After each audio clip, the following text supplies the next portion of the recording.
अध्यक्ष जी कोई बात नहीं चलिए। अध्यक्ष जी आज आजमगढ़ आए हैं, देखिए क्या कहेंगे? मैं आज इनके पारिवारिक कार्यक्रम में शामिल होने आया हूँ और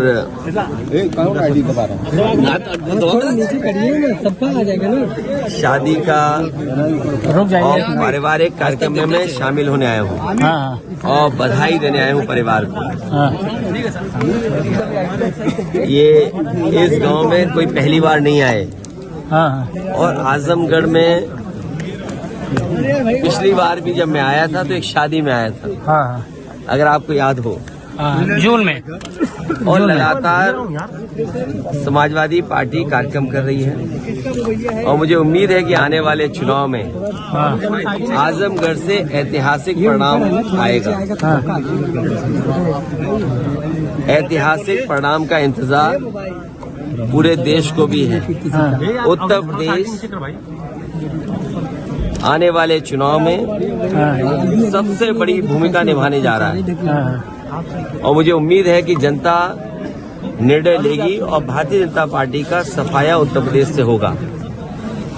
इसीलिए कई बार इस बात को समाजवादियों ने भी कहा और गठबंधन की तरफ से इस बात को कहा गया कि उत्तर प्रदेश से बीजेपी को हटाने का मतलब है देश से बीजेपी को हटना।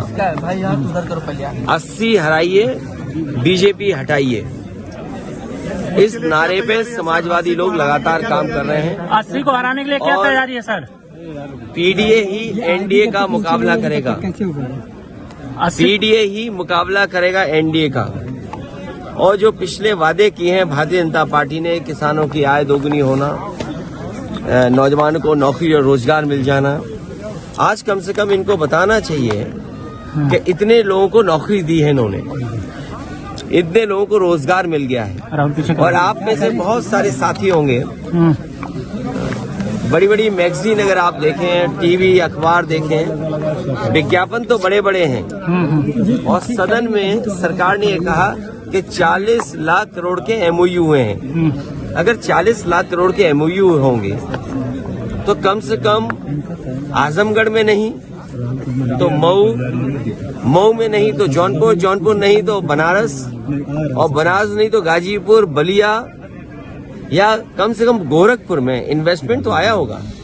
40 लाख करोड़ और on the floor of house कहा मुख्यमंत्री जी ने कि 40 लाख करोड़ के एमओयू हुए हैं और उद्योग लगने जा रहे हैं। जिस सरकार के 2 साल यूं ही गुजर गए हों, तीसरा बजट आने वाला हो और उसके बाद जमीनें चिन्हित कर रहे हो कि हमें जिलों में जमीनें चाहिए तब इन्वेस्टमेंट आएगा, तो जिस सरकार ने तैयारी नहीं की, मुझे नहीं लगता है कि इन्वेस्टमेंट आएगा। आज बाजार में 70% से ज्यादा कैश फ्लो कर रहा है, पहले से ज्यादा कैश आज मार्केट में है।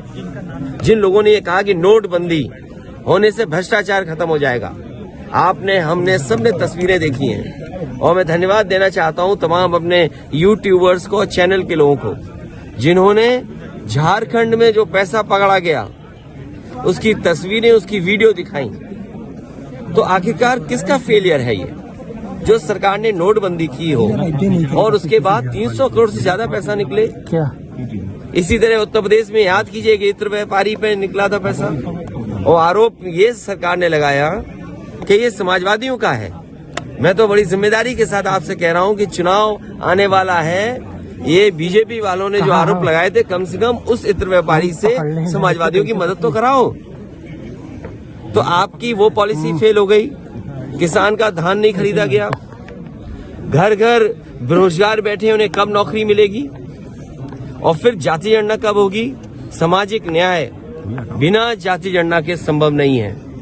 कुछ लोग सब कुछ पा रहे हैं। आप बताइए वाइस चांसलर के अपॉइंटमेंट में किसको नौकरी मिल रही है? कौन है लोग वाइस चांसलर? कौन अपॉइंट हो रहे हैं? और वाइस चांसलर जिनको अपॉइंट कर रहे हैं वो कौन लोग नौकरी पा रहे हैं? उसका सरकार के पास क्या जवाब है?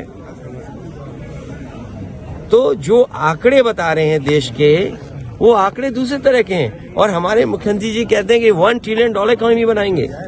अंग्रेजी में तो इसलिए बोलते हैं कि आपको समझ में नहीं आए।